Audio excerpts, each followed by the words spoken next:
kempedo sangrat naning bawana jelek jaket diwo bagono kayak kok ana wujudan sing balik loyo wae dicoba yo apa tak blebekan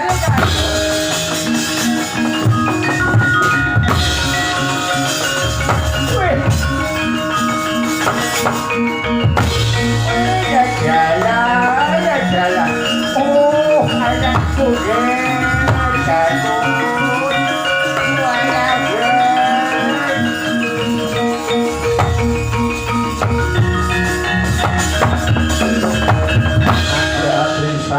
kabirang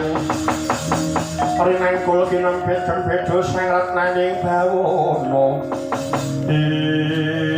oh ya tutut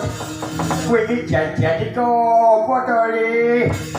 wujudmu kesepaku iki kamu kok padha blecek kabeh kuwi janjane ngopo li oh walah ger walah tutut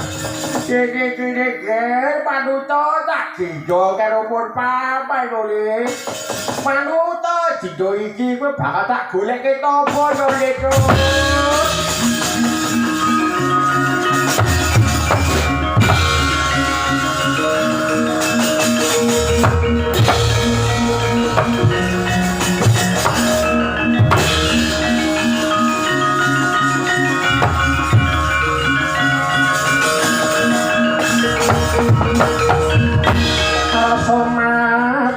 Jagat duk mungup-mungup paning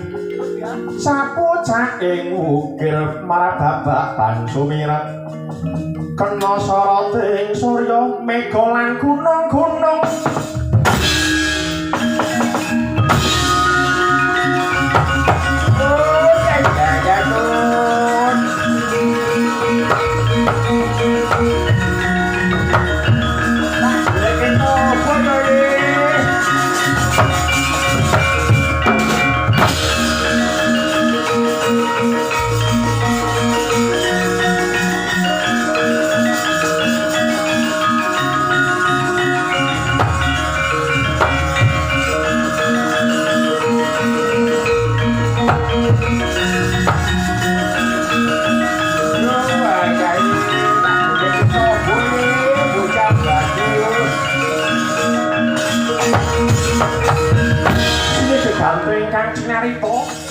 menika yang mapan wonten pertapan Gunung Sukorini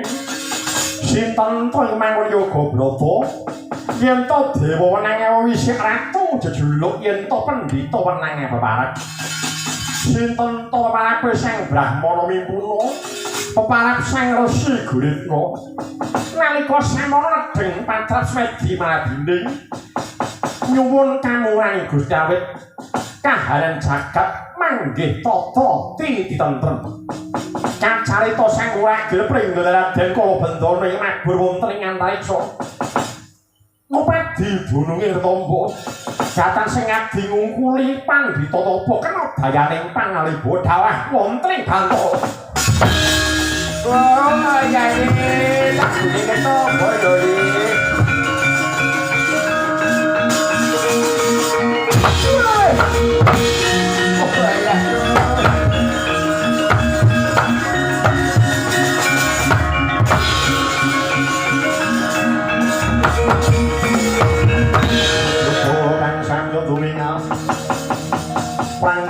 samya ngedali lirat adek loting kodo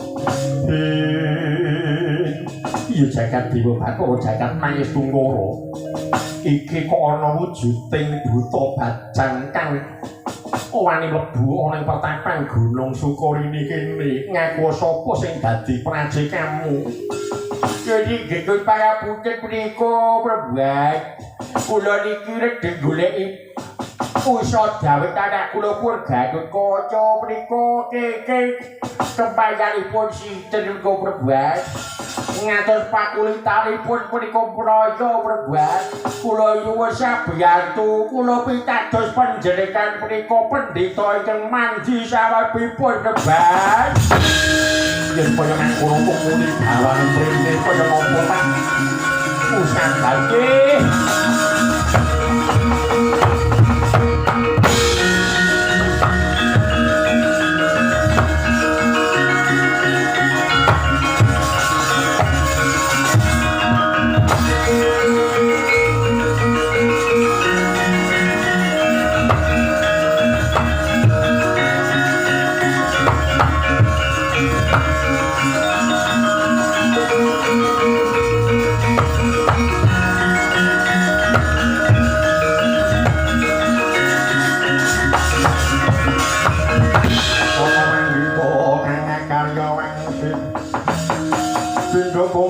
sabing tawang susuh angin ngending ngone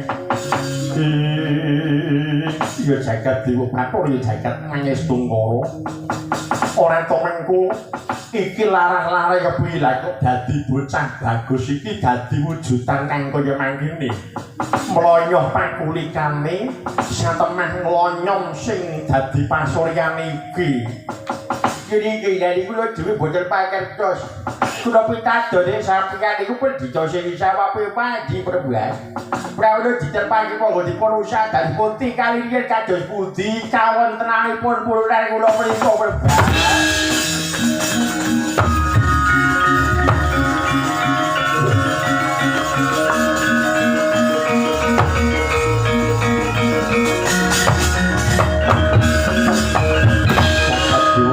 ya jagat Mangestu Ngara anakmu iki kena Aji Candrawayang kang satuhu minangka dadi raksasane jagat rahayune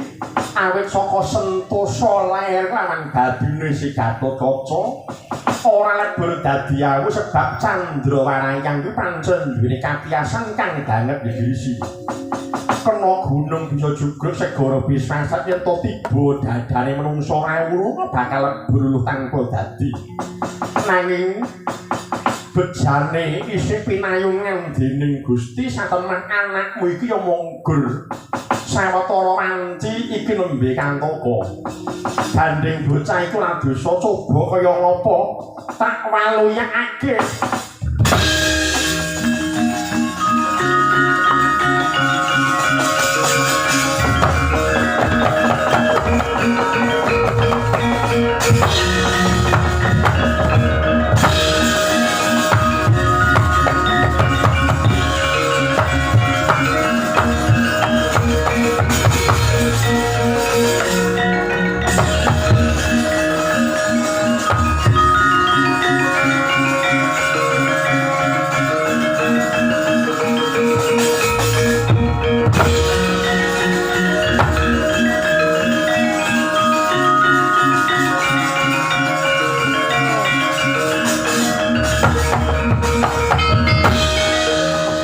Patul demi panune kang tanpa pamidene jenyatika sampun kersa ngusadami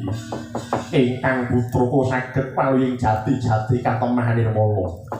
kepareng ngaturaken sembah sungkem pangabekti pondho pengaji-aji kunjuk wonten ngarsa Padruka Remben ya Raden iki mengko kok dadi kahanane kaya mangkene iki larang-larang kepiye Raden waduh Remben kula kenging Aji Candrawayang ngantos remuk-rempu dados rempun gesang kula kados jasad kula dados kados mekaten banjur sapa sing mamake Aji Candrawayang iki nggih lah kok kebangetan temene ngatasé aji-aji kang minangka dadi raksakaning jagat ora kena di watek saben dinane kok ana wong kang kladha murang geduga kang kaya mangkono waduh ingkang wentala namaken Aji Candrawayang boten wonten sanes kejawi mung Kakang Dursala Remban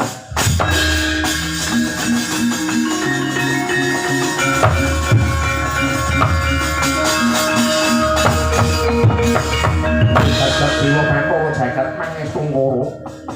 ora ana orang Dewa kriwikan dadi grojokan wong guyon dadi temangisan yen pancen kaya mangkono wektu dina iki jeneng kita bakal sun paringi Aji Narantaka Aji Narantaka marcoba bakal sun paringake marang jeneng sira supaya bisa nandingi daya katiasaning Aji Candrawayang amarga Aji Candrawayang mula pancen aji ingkang mandi kramati tata dasare gawat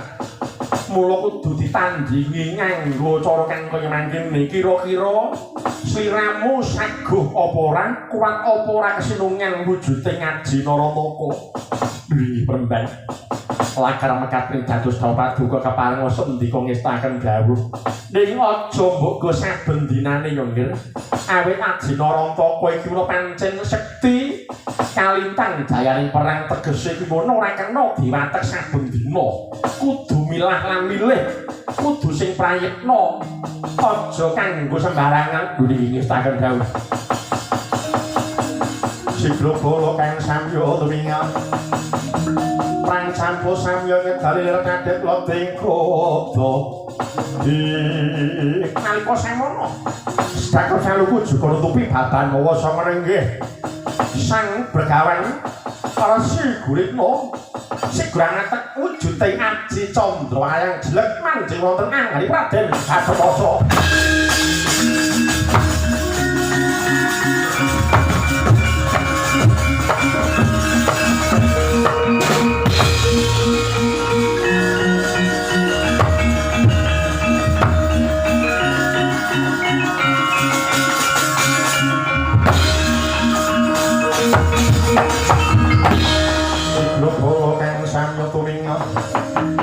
Prang campo samya ngegali lir kadhet loding krada matur gunging panuwun pemban awit saking kadarman jengandika kalenggan dinten samangke kula sampun sembudan regem wujuding aji Narantaka pemban iya yen nggih kula bocah bagus Gatotkaca dina iki tak pundhung lunga sae mapan kene aja daya-daya kudu angon wanci senadyan to kaya mangkono Darmakna sing dadi uripku ya nggih.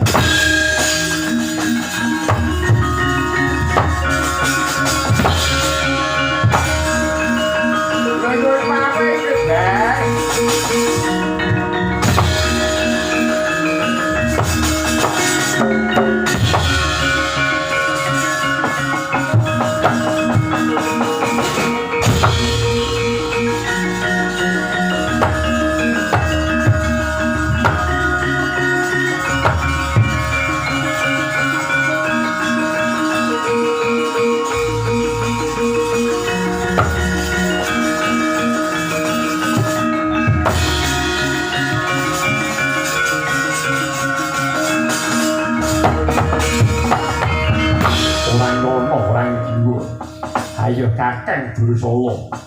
aja kirang gumuyu duwe bisa ngasorake kridane bocah pringgidani aku sregem wujuding aji Narantaka ora gelem mertobat aja takon dosa lakon ketiban aji Narantaka.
Ning palogo kadi langit mandang tanpa sulan upamandika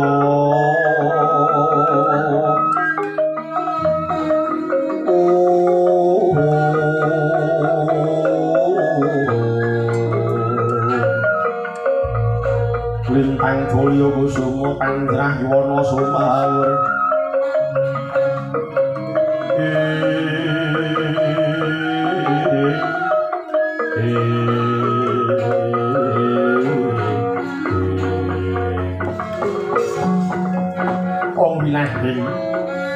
awit namastu nang sidam sekaling bawana langgeng iki yen ulun mas padake kaya sawene bocah Dursila geni Bambang Wisanggeni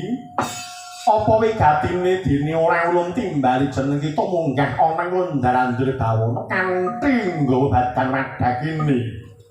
Wisanggeni turun sepisan aku njaluk pangapura dene tekakon papan kene gawe kaget dasare selangkung ing papan kene ora kanthi srana katinggalan Eyang Ulun malah apa tekaku ana ing Mondar-mandir Bawana kene sepisan mung kepengin maneges lan nanjake babagan negara Ngastina Ulun iya gini tumrap negara Ngastina Manut dawuh kang nate tak tampa yen to sejatine kang wenang marisi negara Ngastina ora kaya kejaba maligi para Pandhawa ning kena apa nganti dina samangka para Pandhawa kesurang-surang uripe saben dina pesasat munggur dipitenah disia-sia dening para Sata Kurawa saben ana lakon jabelan negara Ngastina mesti gagar wigargatan antuk karya mula kang saka iku Ulun persajan wae aku gugat marang Siwa Prabu Duryudana njaluk baline negara Ngastina nek tibane padha tekane nggon iki gagar wigargatan antuk karya kepara dina iki negara Ngastina ana pendhita anyar ngaton ngaku begawan maling sing duwe daya kang sekten matu timburu sapa wae kang ketaman matu timburu mesti bisa malih dadi reca mula tekan kono papan kene munggo kepengin njaluk rampunan tumrap lakon iki jarine dewa kuwi mono adil jarine dewa kuwi menang gawe pernatan abang idul lakon wis badhe lakon mula kang saka iku tekan kono papan kene aku bakal njaluk rampunan tumrap lakon iki Ulun dewa-dewa marang Sugata kang sureng prang ngudani arum-arum ngendhan ngawiyan wong wilahing awi genamastu nang Sidang Wisanggeni apa sing mbok tindakake iki mono luput sing gak tindakake kuwi luput iya apa sebabe kaya mengkono Ulun yen to jeneng kita njabel marang negara Ngastina padha wae bakal ngowehi janggane kodrat kang sinebut Prang Suci Bratayuda Jaya Binangun sabab negara Ngastina bisa bali marang para Pandhawa serangane kudu ditebus nganggo cara sirnane watak angkara murka Budi Candala banjur upama wektu dina iki kepengin dadi senopati mapa kramining Bratayuda Jaya Binangun aku bakal bantu marang pepundhenku para Pandhawa kira-kira kepiye Ulun ora yo nggih wis kinodrat kersaning jagat pinesti marang purbaning Gusti jeneng kita ora diidini melu Bratayuda ning kosok daline yen to jeneng kita kepengin bebantu marang para Pandhawa karepen para Pandhawa unggul jroning Bratayuda iku diwenangake mangkono iya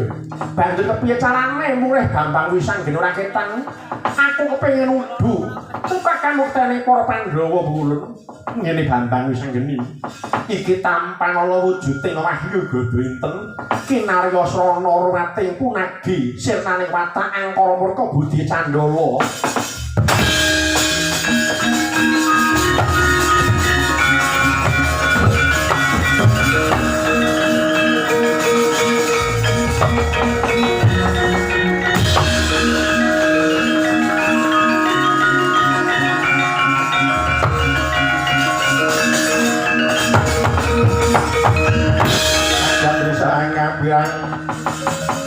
Rinangkul kinempit kempedo sang retnaning bawana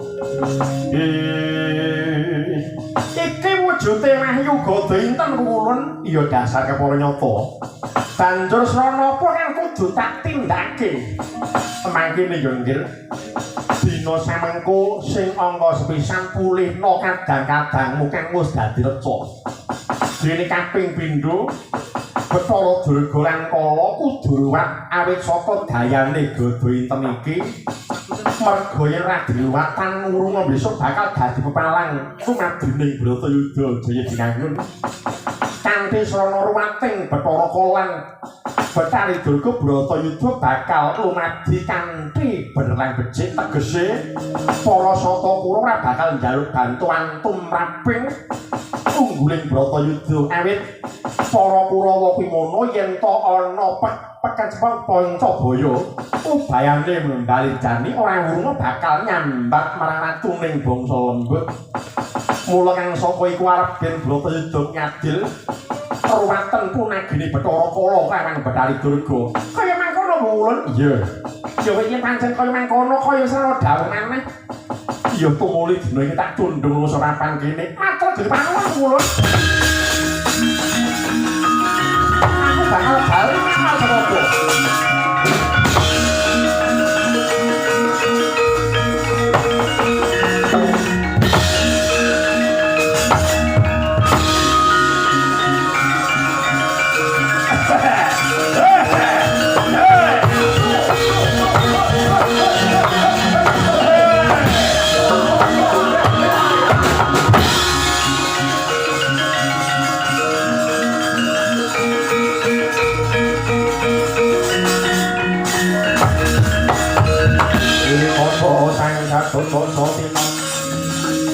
Mapak sangareka suta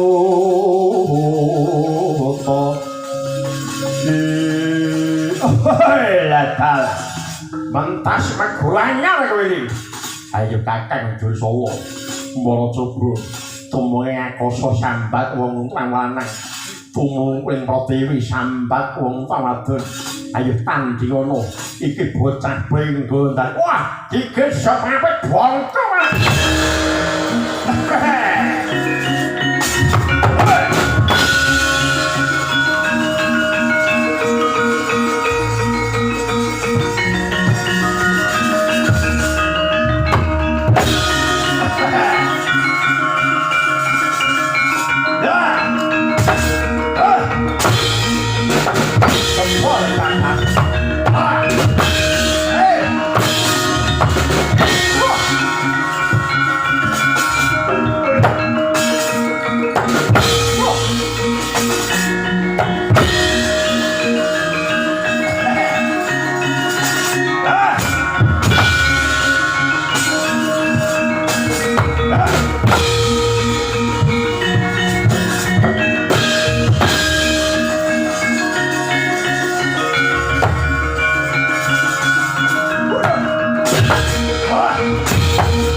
bocah pringgondani Raden Dursa datang bisa mubah datang bisa musik kanthi majek matek aji Narataka Raden Dursa katamaken wonten dadanira siga pecah ndepapah ndepari lemah Dursa pecah wonten Madara Ranggala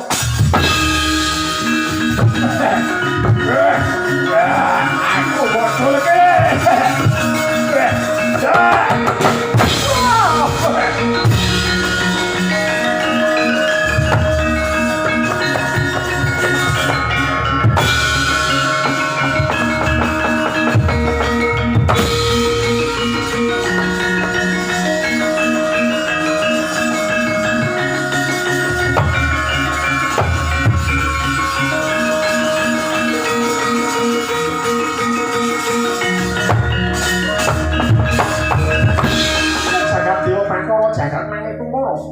aku entuk dawuh saka Pul Sanghyang Padmanang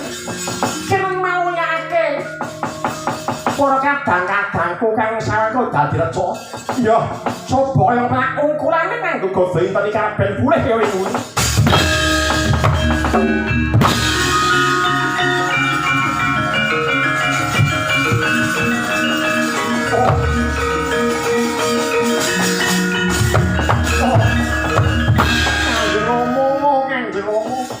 ya kebangetan temen. Ing ngatasé Kanjeng Rama kuwi satriya Tantamanegara. Dasare anding-andinge jagat. Lah kok dadi raja kepiye to, Mo? Ya, coba mek ungkulane. Godhong bisa pulih kaya ngene. Ayo pulih aja Rama.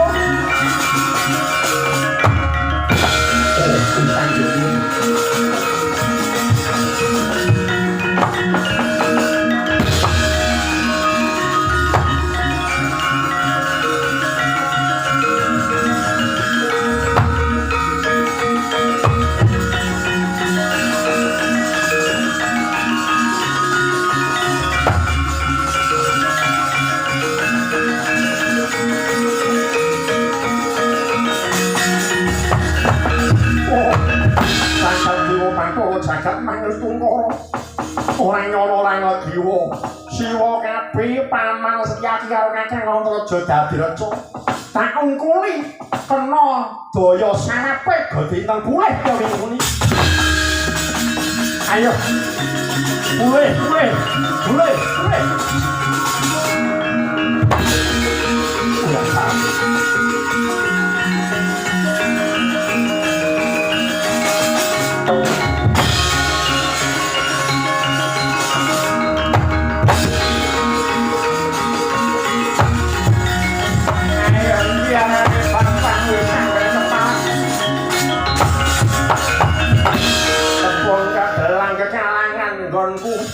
golek ora ngendi papan dununge bocah murang tata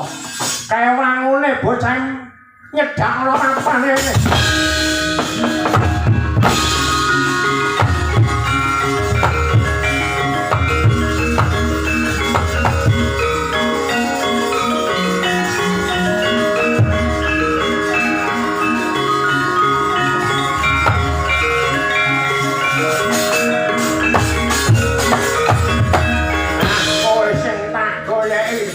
ayo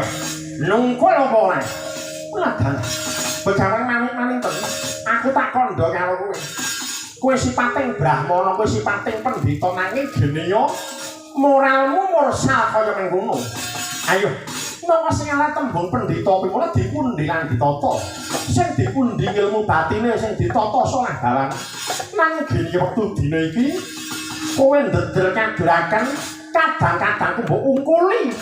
nganggo waktu timur satengah dadi reja iki Bambang Wisanggeni ora trima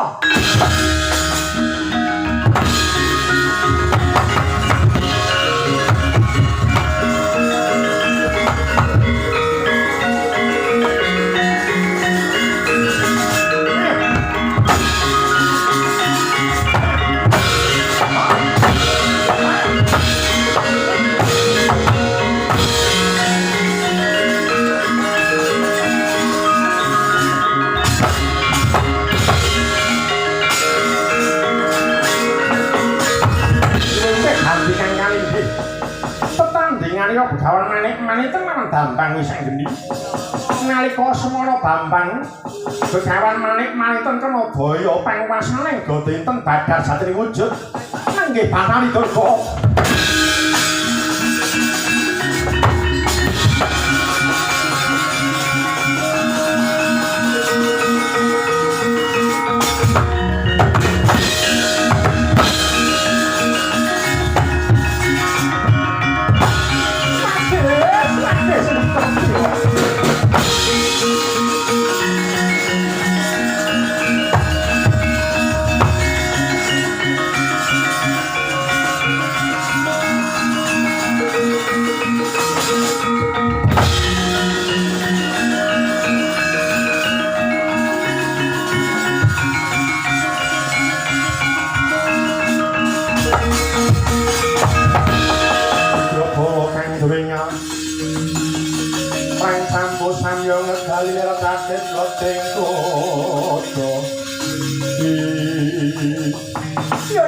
Bambang Wisanggeni aku njaluk pangapura aku tudina sampeyan ora bakal ganggu gawe marang para Pandhawa ya nggih Bambang Wisanggeni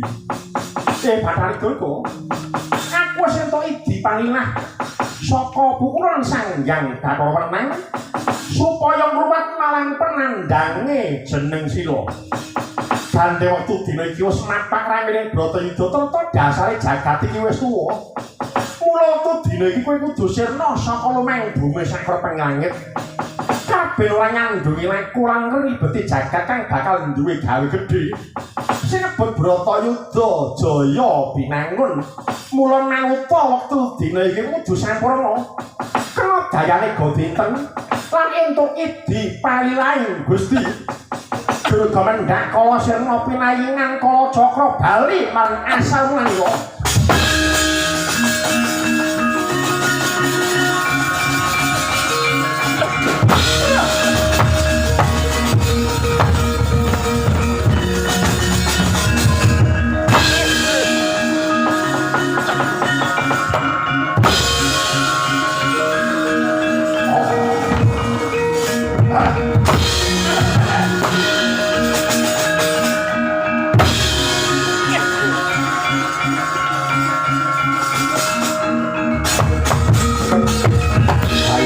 Narimaake ilange guruku Begawan Manik Malintun iki murite sing latimo ayo Bambang Wisanggeni aja kumiwat ngregem jimat ayo tanding ora Prabu Sukma lawuh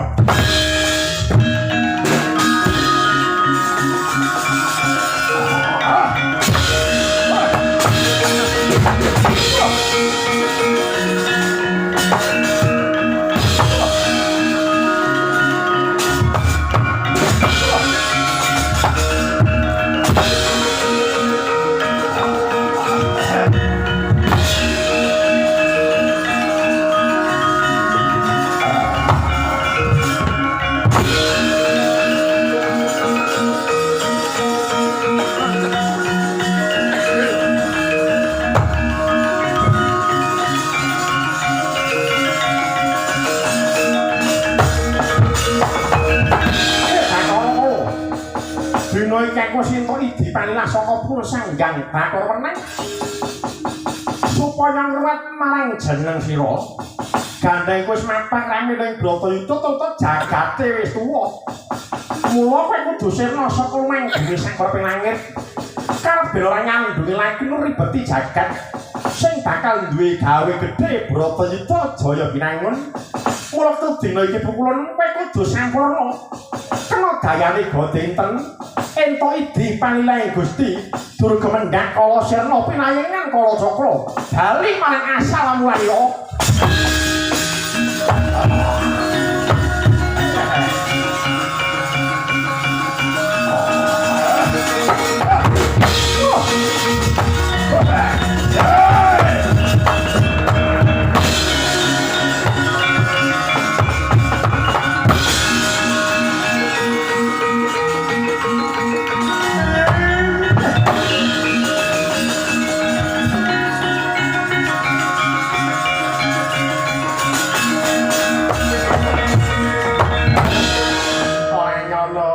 Dewa Begawan Manik Malintun kuwi mono panjal maning Betari Durga. Ora mung gur kuwi Prabu Sukma mung kuwi panjal maning Bathara Kala. Kang wektu dina iki diruwat dening Bambang Wisanggeni merga saka dayane Gadainten. Ora suwi maneh Bratayuda mesti bakal dumadi. Ngger Purwata lan nyekel gaman ngger. Ayo dina iki negara Ngamarta Bro ibatan panjenengan. Awas, awas, kamu,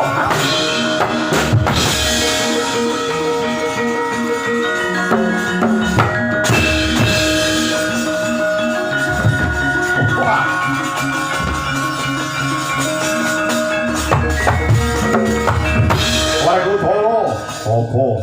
jaluk pabune Bambang Wisanggeni, tunakku tampal.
Kula Swandara Kudara sampun ngantos suring Bandayuda ngeten. Ing baken titipun ning gati mandhap ping puning wahyu godenten ing rikanggan dinten samangke saged mahanani tata katentremaning jagat. Satemah luwaring punagi ing sinandhang dening Bathara Kala kan Bathari Durga. Kanthi srana lampahan menika mugi andayanana wong katentreman ing mapan wonten kulawarga agung mapan wonten ing Desa Mbugur Kecamatan Brojo Kabupaten Pekalongan. Sasampunipun adicara bumi utawi legenonan ing Bogor mriki pinaringana ayom-ayom tentrem wibawa mulya satemah mahanani katentreman bumine ya tentrem subur makmur gemah ripah lojinawi. Semanten ugi kula ingkang minangka dados pandhikaning para kadang-kadang seniman lan seniwati saking sanggar seni Madukara manunggaling paseduluran karawitan hambuk bilih anggenipun matur tembung catur kirang nuju prene penggalih punyata ngapunten sang langkung ageng. Pungkasane ngatur slamet sing nanggap slamet sing ditanggap lan slamet sing nonton tanggapan amin amin ya rabbal alamin. Biar taufik balik daya. Wassalamualaikum warahmatullahi wabarakatuh.